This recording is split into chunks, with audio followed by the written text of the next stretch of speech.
Coppia di anziani coniugi trovata morta in casa a Rivamonte a Gordino. Ad ucciderli le esalazioni di monossido di carbonio di un vecchio generatore che non era ben collegato con l'esterno della casa. I vicini non li vedevano da 2 giorni.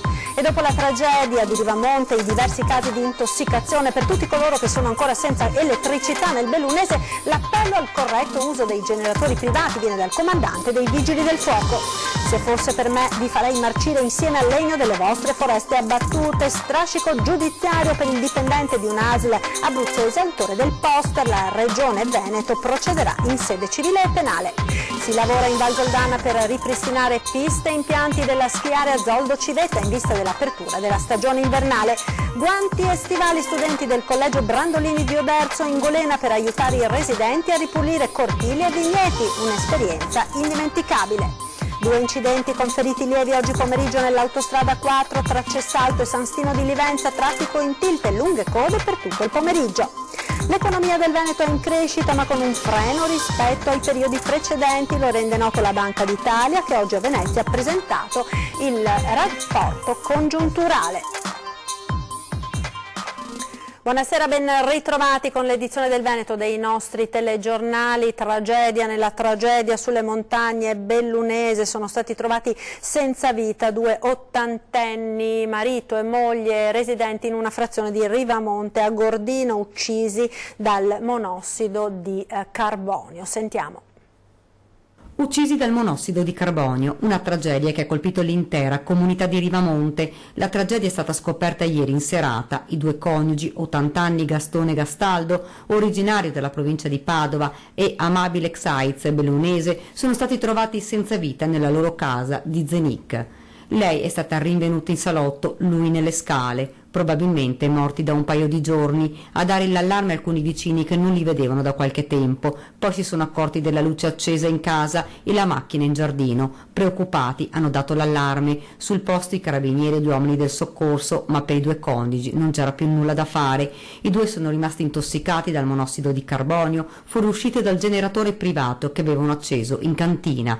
L'appello del comandante dei Vigili del Fuoco a prestare massima attenzione e a non collocare impianti all'interno dell'abitazione. Noi già abbiamo provveduto qualche giorno fa a diramare delle raccomandazioni sull'utilizzo di questi gruppi portatili che producono energia elettrica. Bisogna fare attenzione a 2 aspetti fondamentali. Il primo è quello della produzione dei gas di combustione che producono, e quindi è vietato, sconsigliato assolutamente di installare questi moduli all'interno delle abitazioni, quindi vanno sempre installati all'esterno, e addirittura consiglio sempre di allontanarli dal perimetro dell'edificio dove c'è presenza di finestre o di prese d'aria, praticamente perché i gas possono tornare dentro da queste aperture. Dopodiché mi raccomando l'installazione fatta da tecnico qualificato dal punto di vista elettrico. Poi c'è l'altro aspetto da considerare, sono macchine che surriscaldano e quindi evitare di mettere nelle vicinanze materiali combustibili. Oggi intanto a Belluno è arrivato anche il generale di brigata Giuseppe Lagara, comandante della Legione Carabinieri Veneto, per consegnare gli attestati alle stazioni dei carabinieri impegnate da giorni in questa emergenza maltempo, occasione questa anche per parlare dell'arrivo in Veneto di oltre 200 militari dell'Arma. Sono in corso le ultime fasi di assegnazione del personale degli oltre 200 nuovi carabinieri che, come già a livello governativo era stato anticipato, raggiungeranno entro questo fine settimana la Regione Veneto. Naturalmente una parte di essi è stata dedicata anche alla provincia di Belluno. Intanto si continua a lavorare per cercare di portare la situazione alla normalità. E continuiamo con i nostri reportage nelle valli del Bellunese devastate dal maltempo. Tiziana Bolognani e Nicola Marcato oggi sono stati in Val Soldana, vediamo. Siamo a Cordelle di Val di Zoldo e qui il torrente Rio de Valscura è esondato portandosi appresso una quantità di materiale tale da invadere completamente e totalmente la frazione. Vedete che ha ostruito la carreggiata, la frazione è rimasta isolata, pensate, per 5 giorni, e poi il materiale si è buttato hai finito nel letto di questo torrente. Si continua a lavorare perché il materiale è stato adesso mano a mano ripulito, però si sta lavorando per togliere ancora il fango dalla strada. Siamo così, un po' hanno fatto tutti qua e allora do una mano anch'io a fare questo lavoro. Adesso lei sta levando il fango. Senta, ma ci racconta che cosa è stata quella sera del 29 ottobre? Alle 8 di sera ho sentito un colpo in casa e è venuto giù tutto. Sono venuto a vedere, era tutto qua, fino là. È franato? Fino lì, qui è quella casa laggiù. È franato tutto, era già capitato in passato? Nel 66 era successo, ma non così, meno. Cosa vuoi fare? Avete avuto danni in casa? No, io no. Per fortuna, ma loro hanno avuto molti danni, anche quest'uomo qua ha perso tutto nei garage, ha perso la macchina, ha perso tutto. E allora, l'abbiamo detto tante volte in questi giorni, bisogna fare in fretta, lavorare in fretta, togliere il fango dalle strade, perché qui tra poco la temperatura notturna scenderà sotto zero e allora dovesse ghiacciare, dovesse gelare, la situazione potrebbe diventare ancora più drammatica. Stavamo parlando del materiale che ha invaso completamente e totalmente la carreggiata e che si è mangiato questa rimessa all'interno della quale c'era un'auto, naturalmente l'auto ha fatto la fine che potete immaginare e tanti danni a questa abitazione. Come potete vedere il percorso della frana lì tra quei due versanti, una frana enorme, apocalittica la definiscono gli abitanti di questa zona, ha portato a valle tutto il materiale, ha trascinato con sé quello che ha trovato lungo il percorso. Qui in questo parcheggio c'era anche un'auto che è stata trascinata dentro il torrente. Ed avranno uno strascico giudiziario i post su Facebook nei quali una dipendente di una ASL abruzzese ha rivolto ai cittadini veneti colpiti dal maltempo frasi come "se fosse per me vi farei marcire insieme al legno delle vostre foreste", abbattute. Nella sua prossima seduta la Giunta veneta formalizzerà l'incarico all'Avvocatura regionale di procedere sia in sede civile che penale contro l'autore del post, lo ha annunciato la Giunta regionale del Veneto. E restiamo in Val Zoldana perché il post alluvione non ferma la ski area, si lavora febbrilmente per ripristinare piste di impianti in vista dell'apertura della stagione invernale. Sentiamo. Siamo ai piedi del Pelmo, ski area Val di Zoldo Civetta, anche qui sono evidenti i danni che ha lasciato il maltempo, i primissimi si possono facilmente individuare nel primo tracciato del percorso degli impianti di risalita e naturalmente anche in fondo alla pista di rientro. Pur tuttavia vedete che qui la situazione è in divenire perché già si sta preparando per l'avvio della stagione invernale, la stagione dello sci a partire dalle primissime nevicate, ma comunque ufficialmente dall'8 di dicembre. Vedete che già tutti i cannoni sparaneve sono praticamente in fila qui pronti ad entrare in azione e lo sci partirà esattamente come è stato annunciato anche dall'assessore regionale al turismo Caneri, da tutti gli impiantisti a fune, eccezione fatta per le difficoltà evidenti e palesi nelle strutture di Malga Ciapela. Siamo stati particolarmente fortunati, pochi alberi spezzati, gli impianti hanno retto, dunque non c'è nessun danno agli impianti, parcheggi in ordine come può vedere, dunque tutto sommato siamo tranquilli di poter iniziare la stagione in tempo, diciamo. Ecco, in effetti abbiamo già visto che è tutto sistemato, si sta lavorando. Eh sì, in effetti stiamo lavorando adesso, no, per rispettare i tempi dell'apertura.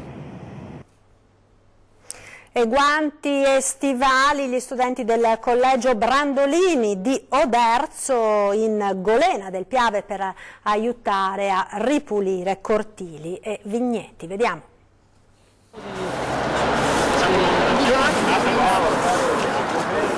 Si fa prima ed è anche molto bello, aiuta il morale. Salgareda, Via Argine Piave, studenti del liceo Brandolini Rota di Oderzo danno una mano a una delle tante famiglie gravemente danneggiate dal maltempo a salvare il salvabile.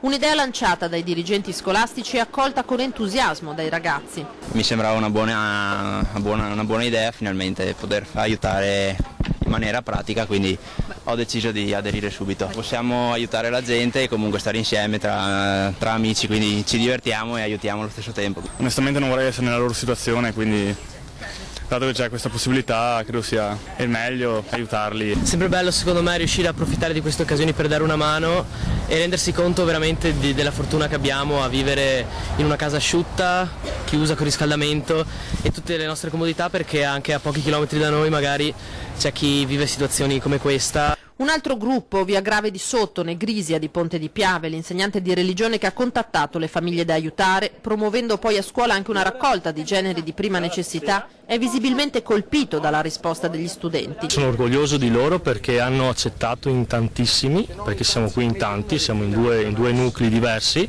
hanno accettato ben volentieri, siamo una trentina di ragazzi, quindi siamo veramente soddisfatti della loro risposta e anche della risposta di tante altre persone, di famiglie del Brandolini. Anche quelle per terra, dopo quel multiplo, sì, perché già nuotare bancale. Anch'io sono uno che abita vicino al Piave, allora siccome da me non è arrivato niente e sono stato fortunato, quelli un po' meno fortunati ho deciso di aiutarli. Ma dicono tutti che noi non piace far fatica, ma a noi piace far fatica. Come dicono che i giovani non sono educati, ma anzi. Semplicemente con un aiuto, con qualche oretta, può significare tanto per queste famiglie in difficoltà e quello che si può si fa. È una bella esperienza, comunque è giusto farla, aiutare quelli che vivono vicino a te, ci mancherebbe altro, se c'è bisogno di aiuto. Siamo i primi qua tutti quanti a darlo, credo, non abbiamo nessun problema. Sicuramente è stato un momento difficile per loro, soprattutto la scorsa settimana. E quindi sono comunque contenta per aiutare quando c'è bisogno, rendermi utile è la cosa che mi riesce meglio. Il figlio della proprietaria del terreno, Walter Bergamo, racconta di aver ricevuto prima la solidarietà degli alpini, ora degli studenti. Ci danno una mano ed è molto importante e quindi senza di loro obiettivamente non sapevamo da dove prendere, quindi sicuramente è stato molto importante questo. Le previsioni del tempo per i prossimi giorni sono in netto miglioramento sul Veneto, anche se resta l'allerta per il passaggio della terza piena del fiume Po tra venerdì e sabato. Il centro funzionale decentrato della Protezione Civile del Veneto ha diramato l'avviso di criticità moderata per le aree dell'asta del Po, mentre mantiene l'allerta anche per l'Alto Piave, il Piave Pedemontano, l'Alto Brenta, Bacchiglione ed Alpone per la possibilità di eventuali fenomeni franosi a causa della saturazione dei terreni. La politica ora sempre con il maltempo in primo piano, perché il Partito Democratico in Consiglio regionale, dopo il disastro dei giorni scorsi, ha chiesto oggi di potenziare i servizi forestali e la lotta ai cambiamenti climatici. Sentiamo. Dopo la devastante ondata di maltempo che ha colpito il Veneto, i consiglieri del PD chiedono alla Regione di rimettere al centro degli interventi le politiche forestali, stanziando risorse adeguate e svolgendo un'adeguata programmazione. I 4 milioni previsti dall'attuale programma di sviluppo rurale, sostengono i democratici, sono insufficienti al ripristino e al risanamento delle foreste danneggiate. Secondo le stime di Coldiretti sono andati persi 15 milioni di alberi, ma i danni non si fermano qui. Anche un patrimonio faunistico, quindi pensiamo a tutti gli animali che vivono in questi boschi, è stato decimato e pertanto le politiche regionali devono adesso tendere a tutelare questi boschi, a reimpiantarli e a tutelare anche la fauna selvatica. È prioritario lo smaltimento degli alberi schiantati, proseguono dal PD, e quindi sono necessari più fondi da destinare alle imprese boschive e alle segherie venete, coinvolgendo anche Veneto Sviluppo. I democratici chiedono inoltre limiti più severi sulle emissioni di CO2 nel territorio veneto. Dobbiamo fare una grande transizione energetica perché i cambiamenti climatici ormai sono sotto gli occhi di tutti e una politica seria che contrasti i cambiamenti climatici chiama in causa non solo il settore forestale ma la mobilità, il riscaldamento, le imprese e i cittadini. E a Venezia le opposizioni chiedono un consiglio comunale straordinario dopo l'eccezionale acqua alta della scorsa settimana per discutere appunto di acqua alta e di Mose. Sentiamo. L'acqua alta della scorsa settimana ha messo in evidenza una serie di problemi gravi che tuttora insistono sulla laguna di Venezia, quindi riteniamo necessario che una discussione venga fatta in Consiglio Comunale il più ampia possibile e ampia anche nel senso proprio dell'estensione, cioè si parli di mose, si parli di equilibri in laguna, si parli di tutto quello che riguarda la laguna di Venezia e i rischi ai quali la città è in questo momento sottoposta. Con questa motivazione PD e Lista Cassona hanno richiesto un Consiglio Comunale straordinario dedicato all'acqua alta eccezionale dello scorso 29 ottobre e allo stato di attuazione del MOSE. Il MOSE è stato pensato negli anni 80, ha delle criticità forti, deve essere terminato, non deve essere terminato, sono domande troppo importanti alle quali non ci si può sottrarre come consiglieri comunali di prendere una posizione e comunque di analizzare ogni possibile risvolto. Su un tema così importante per il futuro della città, nota Giovanni Pellizzato della Lista Casson, il governo non ha finora indicato le sue intenzioni. Ogni decisione riguardante quest'opera, a partire da quella iniziale di realizzarla, è stata calata dall'alto senza tener conto dell'opinione spesso contraria dei veneziani. È tempo che la città faccia sentire la sua voce. Manca appunto la trasparenza e la chiarezza. Il governo stesso sembra non avere chiare le idee su come verrà terminato e chi lo gestirà. A questo punto dal Consiglio Comunale di Venezia può partire un segnale molto forte su come ci si debba comportare. Tra le questioni da discutere quella degli eventuali risarcimenti per chi ha subito i danni più gravi. Il Movimento 5 Stelle li chiede a gran voce sulla base del precedente del 2008, quando la marea aveva raggiunto lo stesso livello di quest'anno, 156 centimetri. Una differenza però esiste, nota Pellizzato, allora le previsioni del centro maree si erano rivelate sottostimate. Questa volta invece il fenomeno è stato previsto e annunciato con largo anticipo. Io credo che chi opera a Venezia, io sono uno dei tanti che ovviamente hanno negozio eccetera, sappia come comportarsi in queste occasioni. È certo che alcuni danni possono esserci stati perché in certi casi materialmente non è possibile, come diciamo noi, tirar su. Però con una previsione così precisa secondo me è difficile pensare a un risarcimento, se non appunto in termini di qualche danno strutturale inevitabile che credo sia anche un po' difficile da valutare e da stabilire. Una notizia di cronaca, ora la polizia croata, riporta Associated Press, ha arrestato 4 cittadini croati presunti responsabili del furto di gioielli a Palazzo Ducale lo scorso 3 gennaio durante la mostra Tesori del Mogule dei Maharaja. Gli arresti avvenuti nella giornata di ieri a conclusione di un'indagine durata 10 mesi in collaborazione con la polizia italiana. Naturalmente tutti i dettagli nel corso dell'edizione veneziana dei nostri telegiornali. Ancora cronaca, un ciclista di 35 anni residente a Verona ma domiciliato ad Azzano Decimo in provincia di Pordenone è stato investito ed ucciso questa mattina da un pullman di una ditta privata. L'incidente è avvenuto nel tratto tra Azzano e Villotta di Chions. Secondo una ricostruzione dei carabinieri il ciclista è stato tamponato e scaraventato ad una decina di metri finendo contro un manufatto in cemento. L'impatto è stato molto violento e l'uomo purtroppo è deceduto sul colpo. E un'altra notizia, perché potrebbe essere ad una svolta, l'indagine sulla scomparsa di Maria Soares, la 52enne di origini sudamericane, conosciuta col nome di Brenda, che era scomparsa lo scorso 18 luglio da Castelnuovo del Garda in provincia di Verona, dove viveva con il compagno Andrea Felicetti. I carabinieri hanno perquisito oggi l'abitazione dell'uomo che quasi 4 mesi fa aveva dato per primo l'allarme denunciando la scomparsa della donna la cui bicicletta era stata ritrovata poi davanti alla stazione di Peschiera del Garda. L'uomo è indagato e al momento, secondo quanto si è appreso, non ci sono elementi per un provvedimento di fermo. Ora ci fermiamo per qualche istante di pubblicità. A tra poco.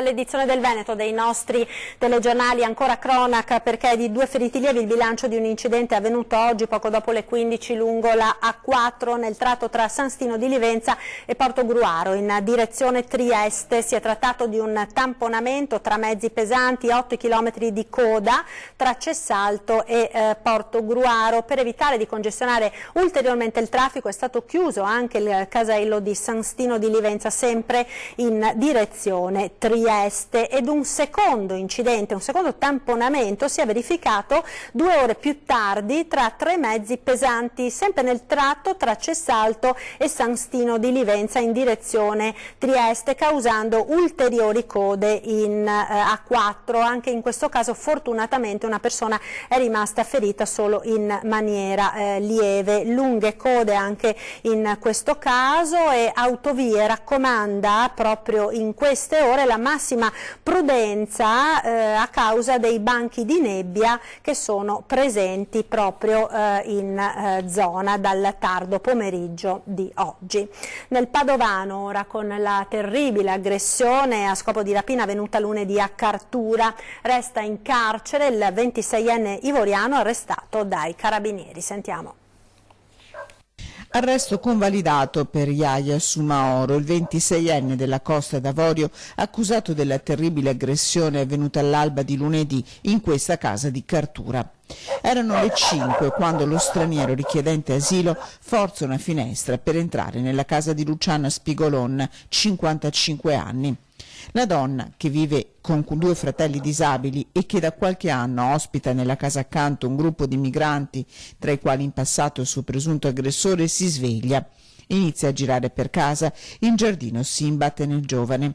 Lei urla, lui le tappa occhi e bocca, la spinge in casa, le chiede soldi, la sbatte contro il letto, poi fugge. Luciana chiama i soccorsi, è ancora in ospedale, ha 2 costole rotte. Un animo buono il suo, racconta la vicina e amica. Luciana ha aperto con fiducia le porte di casa e cercato di costruire integrazione. La Luciana la chiamavano mamma, cioè avevano anche costruito un rapporto molto bello con Luciana, che cioè lei li considerava figli e loro la chiamavano più mamma. Non aveva paura Luciana, è un tipo aperto che si fida delle persone. E mi diceva, ma chi vuto che venga qua da me? Chi vuto che venga qua da me? E io, ma insomma chiuditi a chiave, chiuditi. Io non sarei così tranquilla se li hai sulla porta andare nel campo, perché lei ha un campo dietro la casa, l'orto eccetera, e lasciare aperto. Non ha parlato il giovane ivoriano che attualmente si trova in carcere. Non viveva a Cartura da qualche mese ed era ospitato a Padova, dove lo hanno trovato i carabinieri della compagnia di Abano.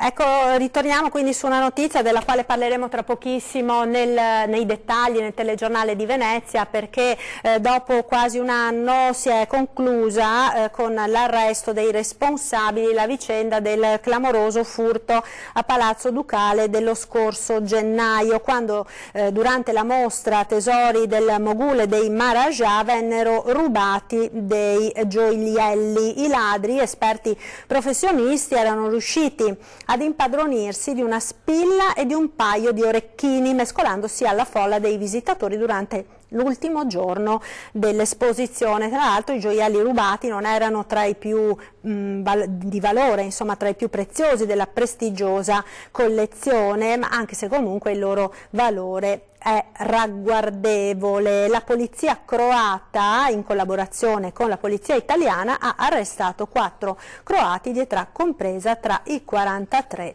e i 60 anni. Ed ora l'economia del Veneto, che è in crescita ma con un freno rispetto agli anni precedenti, lo rende noto la Banca d'Italia, che oggi a Venezia ha presentato l'aggiornamento congiunturale. Sentiamo. L'economia sta proseguendo, direi, con un tono positivo. L'espansione di tutte le attività che interessano i comparti principali dell'economia del Veneto danno segni positivi. In termini di comparazione temporale c'è una lieve attenuazione rispetto ai risultati, le performance sempre positive dell'anno precedente. Un dato che esprime questo andamento positivo è sicuramente il mercato del lavoro. I dati sono positivi, ma la crescita economica del Veneto vede un freno rispetto al 2017. Lo rende noto la Banca d'Italia, che ha presentato presso la sede di Venezia l'aggiornamento congiunturale. Il Veneto viene comunque da un quadriennio di crescita, dal 2013 superiore alla media nazionale. Tra i dati più confortanti quelli sull'occupazione, in particolare per under 35 e over 55. Questa è una cosa interessante perché ci aspettavamo in qualche misura che il tasso di occupazione degli over 55 aumentasse, questo in virtù delle recenti riforme pensionistiche, e questo effettivamente è successo. La cosa positiva è che aumenta anche il tasso di occupazione degli under 35, che comunque è aumentato, anche se si mantiene ovviamente su livelli inferiori a quelli medi, dell'occupazione media. Stiamo parlando fondamentalmente di contratti a termine, nei primi 6 mesi c'è stata una crescita, quindi un aumento delle assunzioni nette soprattutto per contratti a termine, però a differenza dell'anno scorso nei primi 6 mesi di quest'anno sono cresciuti anche i contratti a tempo indeterminato. Questo ha portato di conseguenza a migliorare anche le condizioni economiche delle famiglie, sia per il credito al consumo con un più 9,6% nei primi 6 mesi che per i mutui. Le imprese hanno migliorato la loro posizione di liquidità finanziaria, ma visto l'andamento dei mercati esteri ora si muovono con cautela. Miglioramento anche nel settore turistico, con la crocieristica a Venezia che indica un dato sorprendente. Un dato che è in controtendenza rispetto ai flussi di merci, di passeggeri nei sistemi portuale e aeroportuale, perché i passeggeri della crocieristica nei primi 7-8 mesi dell'anno sono cresciuti dell'11-11,4%, recuperando in parte il calo che c'era stato lo scorso anno, legato anche alle note vicende del blocco delle grandi navi da crociera nel porto di Venezia. L'indotto legato alla crocieristica è significativo, quindi ci aspettiamo che questo sia un ulteriore fattore che fa ben sperare per il consuntivo poi dell'anno per quanto riguarda le presenze di turisti stranieri soprattutto. Ed è tutto per questa edizione, vi lascio alle previsioni del tempo con il nostro meteo, arrivederci.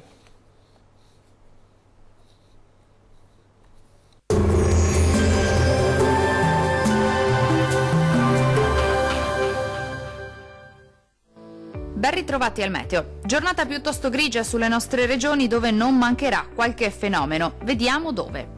Sul Veneto avremo locali foschie o nebbie al mattino sulle pianure, ma in rapido dissolvimento col passare delle ore. Cielo molto nuvoloso e spesso coperto un po' su tutte le province, ma in genere senza ulteriori conseguenze. Temperature minime tra 10 e 13 gradi. Le massime invece oscilleranno tra i 14 e i 17 gradi. Vediamo ora che tempo farà sul Friuli Venezia Giulia. Anche in questo caso sarà possibile qualche foschia mattutina sulle vallate, ma migliorerà a partire dal pomeriggio. Altrove il cielo si manterrà grigio e anche spesso nuvoloso, ma non sono previste precipitazioni degne di nota. Temperature minime tra 11 e 13 gradi. Massime comprese invece tra 15 e 18 gradi circa. Vediamo infine la situazione meteorologica del Trentino Alto Adige. Anche sulla nostra regione sarà molto nuvoloso ovunque e non saranno da escludere anche dei locali piovaschi a carattere sparso ma piuttosto frequenti. Qualche spazio soleggiato in più soltanto sulle Alpi di confine. Temperature minime tra 10 e 13 gradi. Massime comprese invece tra 12 e 15 gradi. Per ora è tutto. Un saluto dal meteo di Antenna 3.